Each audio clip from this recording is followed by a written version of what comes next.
on the cut shot. You tend to play the cut shot when the ball's back of a length and slightly wide on the channel. You use the pace of the ball looking either at backward point or just in front or just behind. It's a really valuable scoring shot. So you play the cut shot to a pretty bad delivery, if we're honest. The bowler's strayed in line and length, so it's probably pitching around here. As you see, that's a pretty bad ball, and it's time to capitalise and try and punish him with a 4. On playing the cut shot, clearly it's a back foot shot, so all your weight is on the back foot.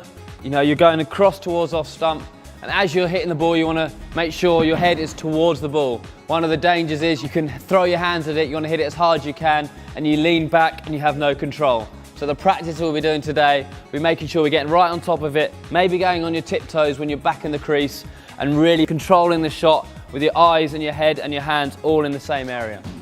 So we set up a bowling machine, it's going to be bowling exactly the right area, slightly back of a length, whereas the bowler gives you a bit more width to score. So it's just outside of channel. Your first movement is obviously to play back. My back comes from high to low, extending out in front of me, hitting it right level with my eyes, and my head is key. Do not lean back. If you're leaning back on the shot, you have less control. That was a late cut. I let it come on, you don't have to hit it as hard.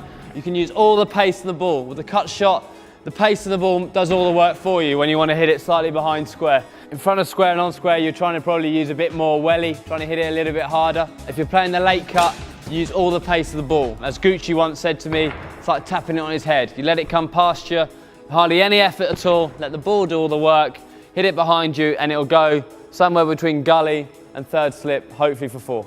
If I want to hit it harder in front of square, you can give it a whack there. As you can see, it's a great shot to play. Really puts the bowler under pressure when they err of line and length. So you've seen how I practice a cut shot. I think there's 3 really key facts you've got to remember. The first one is making sure you have a nice solid base when you hit the ball. Second one, if you want to keep it down, it's high to low. High back lift, down to low. It's not really rolling the wrist, but it's keeping the control of the ball, keeping it on the ground. And the third one is when you try and hit things too hard, you can lean back. Make sure your head stays perfectly in control and over that side of the ball. There is another variation of a cut shot. It's called the uppercut. It's normally played to guys bowling nice and quick, bangs it in very short and wide. It's too wide to play the hook shot too, so you can leave it alone, but as a scoring option, if you haven't got a third man, is to play the uppercut.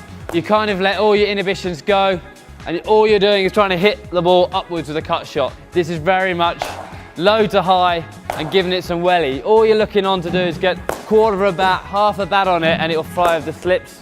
Or if you want a little bit more control, you can kind of ramp it or guide it off the face of the bat, and you just, as Gucci would say, glide it on its way.